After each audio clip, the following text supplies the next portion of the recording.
Welcome back to another episode of How Did They Grow? I created this podcast because I wanted you to learn how other coaches, freelancers, service providers, and course sellers are growing their business, landing 10 to 20 new clients every single month, paying them 50, 100, 200K months. See, if they've done it, you can too. And that's just the reality. And I want you to listen to these podcasts to understand what strategies are they using, what techniques are they exploring, because it's in these gems that you can apply it to your business and actually scale things up. When you're ready and you feel like you actually want to learn practical, proven methodologies, or even you want to hire a team that can build you a profitable personal brand, book in a chat with our team because we can guarantee you go viral and guarantee you get clients for your business. Welcome to the show, guys. This is the How Did They Grow podcast, and today we have on Gary Dobbs III. Gary, tell us a little bit about yourself. Yeah, man. I've been in the online digital marketing atmosphere since 2014, 2015, always in the fitness realm. I worked with my buddy's company for a little while from 2016 to 2018. Basically back then we were really doing the, email launches, selling some one-off low ticket products, and it was great. I mean, we'd hit some like 50K up close to 100K in a week launches, which was super awesome. But then for me, I just needed something a little bit more predictable for me and my family, right? We, those launches are cool, but, you spend a whole quarter building up a whole bunch of leads, you launch, you're sitting there hoping and praying, some turn out great, some turn out subpar, some flop, right? And so for us, we branched out and did our own thing in 2018, started building a little bit of traction in 2019, and then obviously COVID really took it off in 2020. And we've been scaling up since. We sell high ticket fitness to women, and it's been good. Amazing. You said we, so I'm assuming it's you and your wife. Yeah, me and my wife. Yeah. Funny. I started out as the face in 2020, and then in 22 we really wanted to get into paid traffic. We were doing everything organic. I mean, I think we cleared like 350K in gross. Organic was like our best, just purely organic year, and then I was like, all right, I can't just keep sitting down every day making content. Same thing. You only talk about counting calories so often, right? And and then we started doing traffic. Yeah, we did pay traffic, and lo and behold, basically Facebook said my wife was better looking than me, so we switched to selling all women. Got my face out of everything, put hers in, and it's been good. Amazing. It was the right move. Yeah. Amazing. Let me kind of share with you my perspective on paid ads. Let me know what you think, right? Yeah. The way I see paid ads, Paid ads are amazing. And they're amazing, one, because first of all, the platforms want you to do good, because if you do good, you're going to put more money in, right? Yep. So they want you to do good. They're going to use the AI. The AI is super powerful in terms of targeting, and it's a money game. Once you get everything dialed in, the KPIs and everything, you have the back end, like you have a backlog of sales assets, whether it's your podcast or maybe some VSLs or YouTube videos for the people to get nurtured with. Everything works. But the problem I have with paid ads is people start paid ads earlier than they should. Yep. For you already had the organic content, you already had a brand, you already had something going on. Then paid ads on top of that, then it's just a money game. It's like, okay, I have 3K I want to spend this month. How am I going to make from that? Am I going to make 10K, 15K, 20K, 30K? Then it's a game of how much money can I throw at this? But if you've not already built out that backlog of quote unquote sales assets, whether that's reels, whether that's YouTube videos, whether that's a podcast, I don't see how that works. Kind of share with me your opinion. Maybe I'm wrong. No, you 100% nailed it, right? Like you have to first learn like what content converts, right? Like, if you just first time you want to go online, you go straight to paid traffic, you haven't learned how to, work either with the platform and also say the right things that your specific avatar wants to hear, right? Yes. There's almost 0% chance that your ads are going to convert, right? I mean, it's the progression from, I whipped up this setup in like 2 seconds. It's not too bad, right? Lighting's okay. I usually do it in my office, right? But, it's those little things, right? Where you're making content, lighting's terrible, just like learning curve from recording it to using the platform. What does the platform want, right? Where are your avatar's eyeballs at to begin with? And if you don't have that first layer of understanding how to convert with organic, right, the paid traffic is never going to typically take off. Like all it is, and maybe you might agree with me, is I think paid traffic is just fuel to the fire of what you're already doing well with your organic, right? Multiply it. Exactly. Yeah. And it just makes it a little bit more predictable, right? Like, hey, okay, I know this piece of content works. Now let me just continually tell the algorithm to keep feeding it views, versus you post it, it feeds it views for a little while and then it trickles down, right? When you're posting organic. And so I agree wholeheartedly that if you want to go straight to paid traffic without doing the organic grind, learning how to take people off your page, convert them, right? There's almost no chance that you're going to be able to do that with paid traffic. And there's going to be a lot more risk, right? A lot more risk of your capital. You're going to be sitting there frustrated. Why is this not working, right? And then you're going to just chalk it up to ads don't work, right?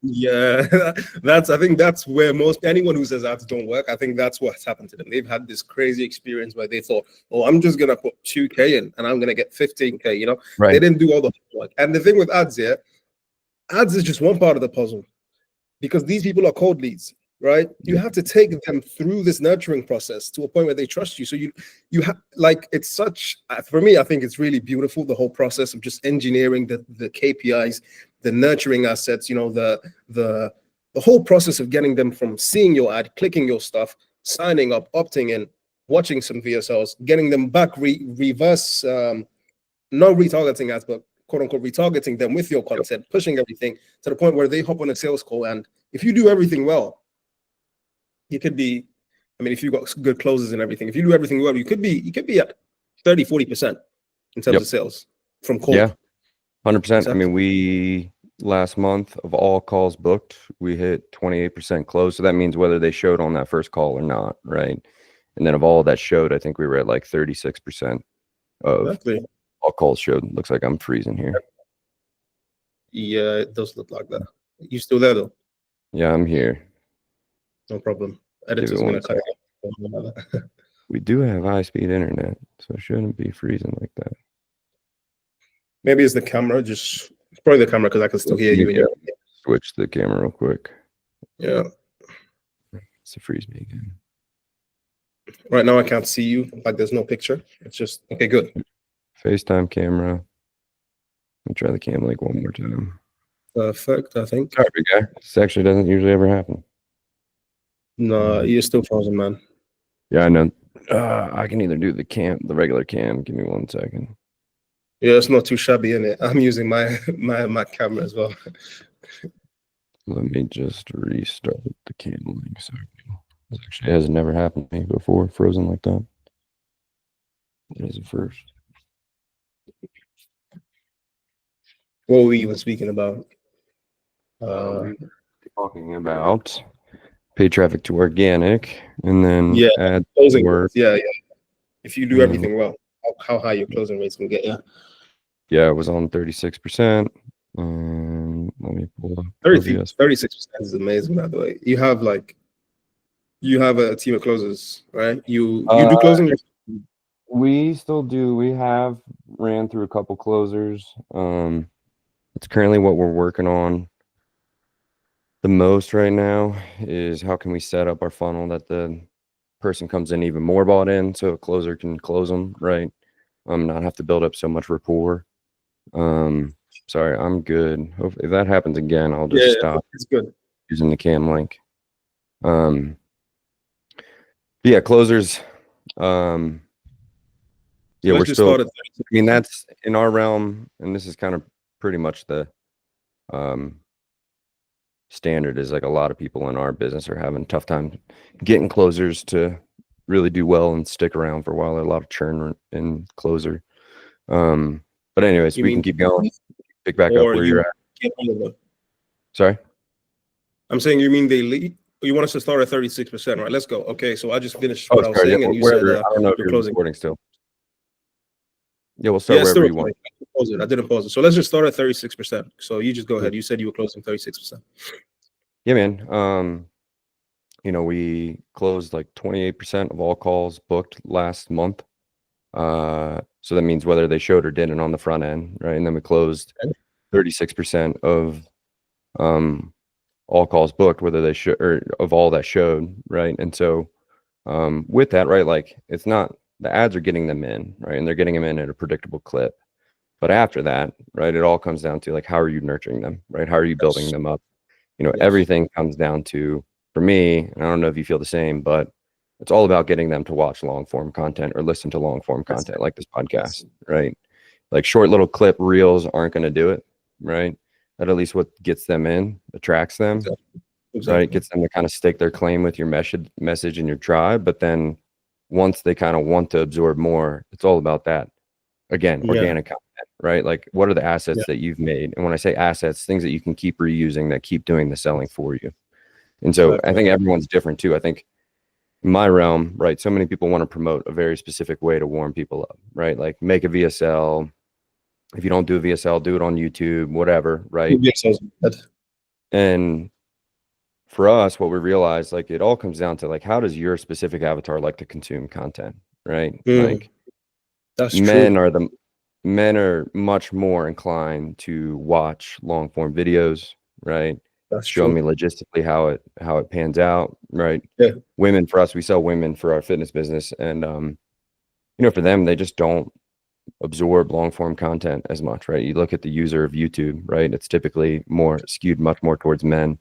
So for us, it's been the podcast, right? Like women like to kind of sit there, be able to listen to it when they're, taking the kids to practice or sitting at practice, right? But also it kind of takes out that visual component, right? Where they're listening and they have a little bit more bandwidth to like actually like imagine, kind of see it, feel it in their life and what it would look like, right? Versus when you're visual and audio, you kind of take out that kind of, picturing of what it looks like. Whereas for men, maybe, again, this is different case by case, right? But for me, in my realm, it's very much like, okay, show me step A, show me step B, show me step C. Cool, makes sense. I'm good, right?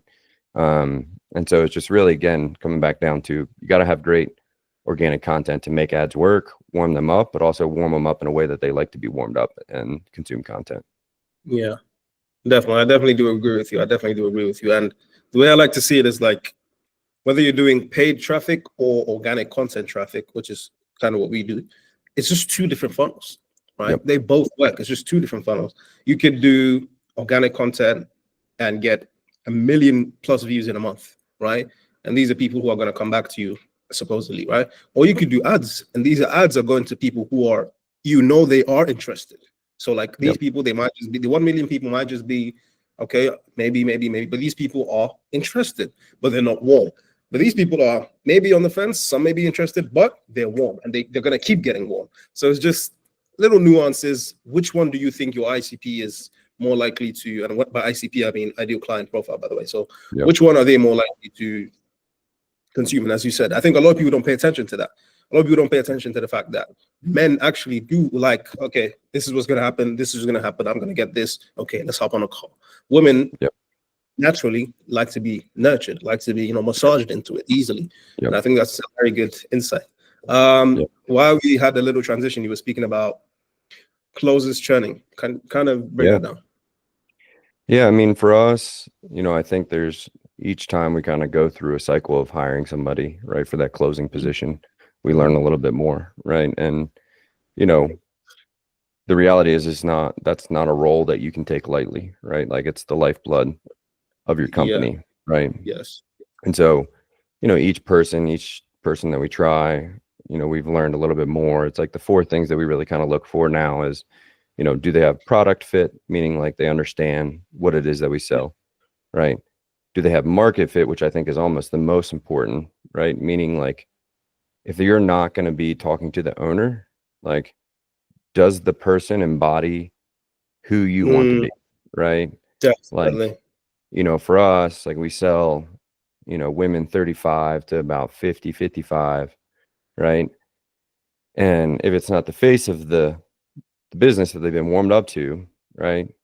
Like it can't be a 20-year-old female, right? Like it has to be somebody, right? Yeah, exactly, right? It's got to be somebody, or myself, right? It's got to be somebody sitting across from the camera who embodies who they want to be, right? Yes, definitely. Because then it gives them that automatic extra rapport, a little bit extra trust. Then we look for what did I say? Product, market, sales fit, right? Understanding kind of like how the sales process works. And then lastly is availability, right? If they don't have availability, right, nothing you can do because you can't really control when people are scheduling as much.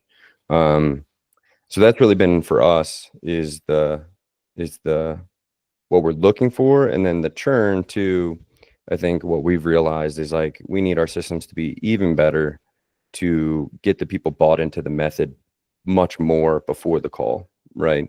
I think a lot of them come in, they're very bought into my wife, right?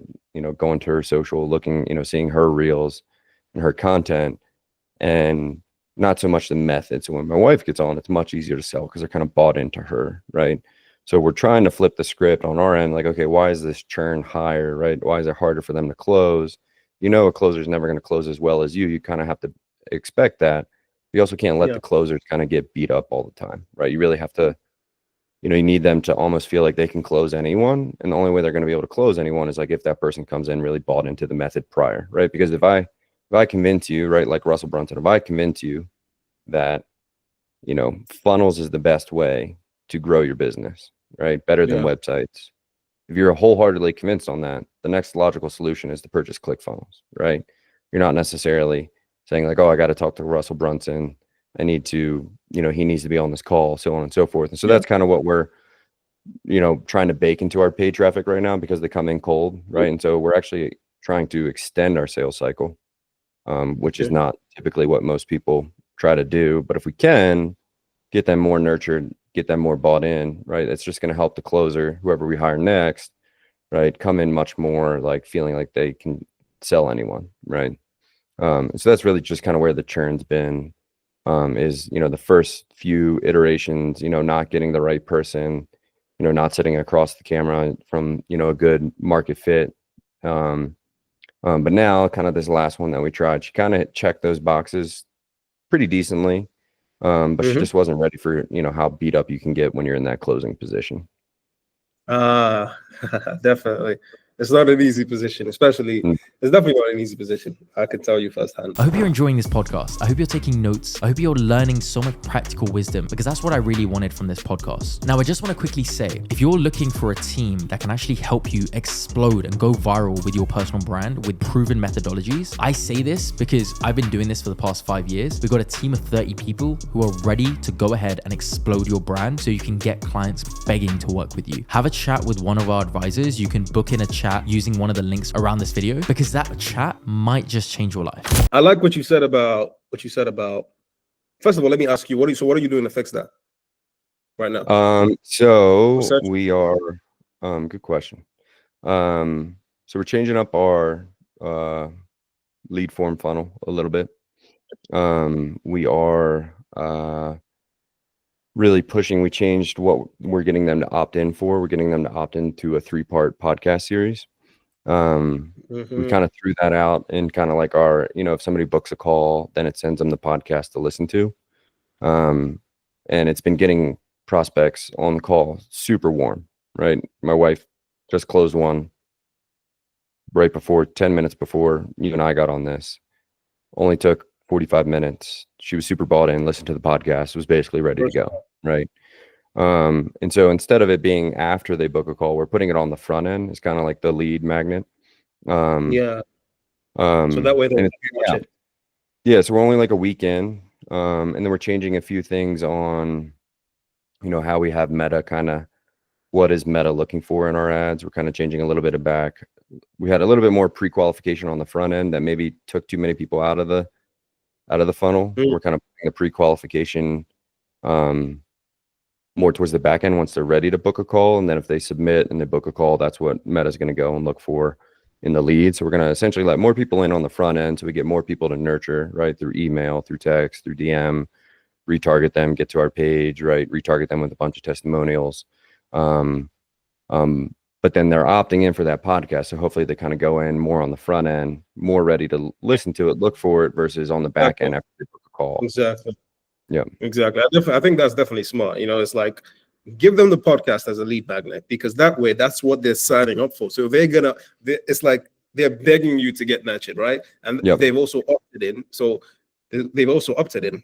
as opposed to them clicking for something and then you shoving a 30-minute video in their face, and it's like, bruv, just get me what I came here for. You know what I mean? Exactly. So 100%. is that what you meant by prolonging the sales process? Yeah, and then and I also mean, we were maybe excluding too many people on the front. Okay. So like with the lead forms, right? Like if you've ever ran lead form ads, right? They have a logic. You can put a question in there like, hey, our qualification question before they could even get the case studies, what we were selling, what we were doing the ads for before.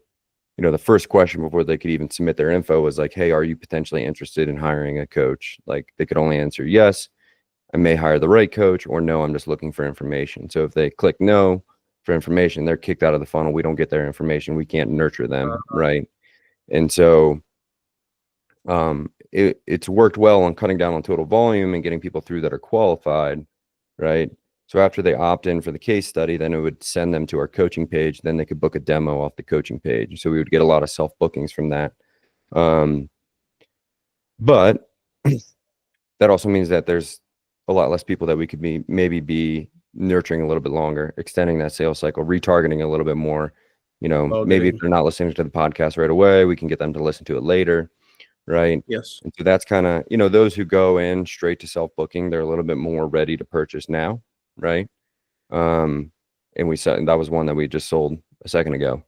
But the ones that we take like off our Instagram page, right? They aren't so nurtured, they aren't so bought in, they haven't watched so much long form content. We can't really control the user experience as well from those who book from our Instagram page, right? We have a couple different ways that they can book calls, or a couple different ways that they can start conversations with us, right? But they're not getting, it's like DM, book a call, our setters will send them some content, but they maybe haven't opted in for that. They maybe don't listen to it. They hop on the call and then it's not Haley's face, right? So when they're kind of coming from the Instagram page, very much bought into it, my wife, her likeness, right? Whereas the lead form, we're kind of shifting the direction away from my wife and more towards the method, the process, get them to come in, want to learn about the method through the podcast on the front end, so that, if they don't book immediately, right, they're getting nurtured a little bit longer. So we're trying to let a little bit more flow in, try to keep it more qualified as well. And that's always the tight balance with ads, right? Is like, I can get you a lot of leads very cheaply, right? But then you're sifting through a lot more leads to get to, the same amount of sales, right? Yeah. Conversely, you can kind of go a little bit too far like we did, maybe unqualified too many people, some people who maybe would have bought if they got nurtured a little bit longer, right? And so it's that fine balance of like, don't beat up your sales team, but also volume is what's going to help you scale, right? Definitely. I'm getting a lot of perspective from this, and I'm sure the audience is as well. I love what you said about giving different sales, I don't know what to call it, whether it's priorities or methods for different funnels. You know what I mean? But the IG funnel, you want to prioritize putting the wife on there. It's like, maybe those are the only sales calls that she should ever be taking, unless of course she has time. Like, those are the ones that are prioritized for her because those people already know her, they're familiar with her, so she has a bigger chance of closing them with how do I say this, as opposed to putting her on the what's it called, the paid ads form, where she could close them, but it's higher leverage. It's just higher leverage to put her on the Instagram funnel, and I think that's amazing. And also what you're selling as well with the IG funnel, you're selling her in terms of on the sales. It's like, me, me, you've been watching my stuff. How long have you been watching me? Rather on the paid funnel, it's like, here's exactly what we're gonna do. Here's why this works. Here's how this has worked for so and so person. You know what I mean? So the priorities are different. I think that's a different perspective, and I really do love that. And last thing I'll say to that is like the shift that we're making with the ads on the front end. So we're making them much more social proof ads. So it's like clips of, my wife talking with the client on the testimonials, right? So they're hearing more so the prospect or former clients, right, talking about their progress more so than her likeness, right? Her face on the funnel, her face on the ad, right? And getting connected with her, they're getting connected to just like, holy cow, I want the same results as her, right? And the way that she did it is with our quote unquote method, right? So that way they're coming in much more bought into like wanting those same results and knowing that it's the method, not necessarily like Haley, like on the IG funnel, right? We run paid traffic to our Instagram page, right? Like we run a follower ad and we retarget all of those. It just helps again with that consistent, eyeballs, right? Then we can still test like, okay, we're getting all these people in for a very specific problem. And what I like about that is, I'm controlling exactly who is following us, right? So like I have a friend, his fiance or whatever, she's pretty big influencer, right? But like 80% of her followers are guys checking out her butt, right? And so if she goes to sell fitness programs, right, like not too many people buy because many of them are just dudes checking out her butt, right? So for us, it's like we know that we're getting followers who have already said that they at least know they have a problem, right? And they're kind of searching for a solution. So all those people come in and follow our page, right? We already know that they're much more likely to be somebody that wants to engage with our page, wants to have a conversation with us, responds better to our retargeting. But again, it's always her face. It's those short clips. It's not them opting in for, learning more about how does this coaching process work, right? Yeah. So amazing. Amazing. No, this is all amazing. I really do love, chopping this down. Let me ask you, what's your what are you doing now for organic content? Is that something you're doing less? It's like I want to hear your perspective on that. What you're predicting? Like, what's your take on that organic short form content? That's a good question. So, definitely through testing and iteration, whether it's our avatar or not. And I was listening to Mr. Beast kind of talk about this, is like reels that test the best for us, like we're not talking over them. It's not like the Alex Hormozi talking head reel, right? It's more like the sound, the text, the quick clips, right? I think that is where you can really kind of at least like hook them in. For us, for women wanting to get healthier, it's very much like get them connected to the emotional aspect of like who they could be. And then they come in, they're more willing to learn about like the mechanism of how you do that, right? But then second to that again is like, I think when you're talking about that short form content, it's always like, okay, I'm using this to gather more eyeballs to then push them to my long form content, right? Like I know a lot of people who do really well taking them from the Instagram page and then getting them onto a YouTube, right? Sending them to the YouTube, whatever it is, video, right? But again, it's got to go like wherever you're taking them from short to long, right? It's got to be where they naturally are inclined to visit, right? Like if I'm trying to send them to YouTube for our female prospects, but they're never on YouTube, right? Like there's not much in return on investment of time for me, right? Like, they're not going to keep revisiting the platform, hopefully get put on our, the algorithm feeding them our short form content, right? Or whatever long form content. But I think the cool part is like, I think people definitely respond to things that aren't hyper edited anymore. I think people really like things that look a little bit more native to the platform. At least in our testing, anytime we do like a more edited reel, always tests worse for us. I don't know if it's because it's the talking or what Meta may be doing, or if just the user on our end doesn't like that. I know that's not the case for everyone. But the cool part about that is like, I think it makes it like, yes, the market is more saturated with people making content and all that, but I think more so, it makes it easier for people to get in now than ever, right? Like I think if you're just starting out, like I think where it is, like if you understand, like the platform is all based around interest, right? Like what is the person interested? So if you're making content to meet the person where they're at in their life cycle of wanting your product, right? You're hitting those interests, right? The algorithm is better than ever before, because in 2018, 2019, right, it was very much like they tampered down interest. They were going more towards friends, right? Like they wanted you to just see what your friends were posting. And then Yeah. TikTok came around and they're like, oh shit, like these people are getting a lot more viewership, more attention, just going based off of like, what are people interested in? So I think like if For you can you. understand that basic fact of like, okay, if I were the person I'm selling, what are they interested in? Meaning like, who do they want to be? What results do they want to have? Make content geared around that, right? The algorithm's going to go and find those people for you. Like you said earlier, the AI is so freaking good, right? And so Yes. I think people maybe feel like it's more daunting now because there's just so much more noise.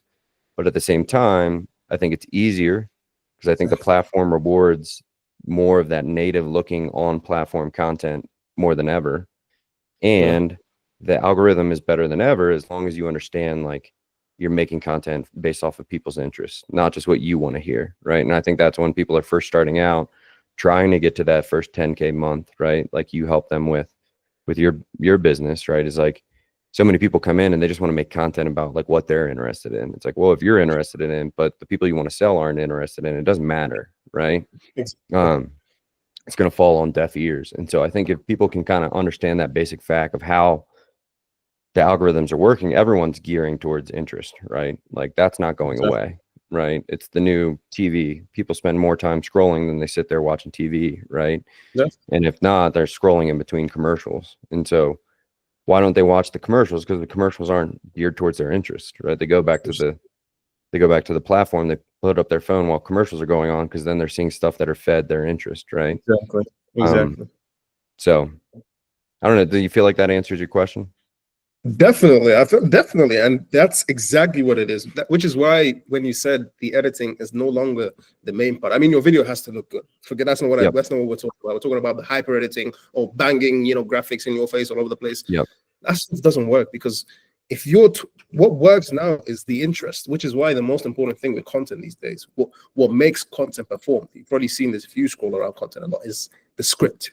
The how you have the script, not just the script. How you say it, the storytelling.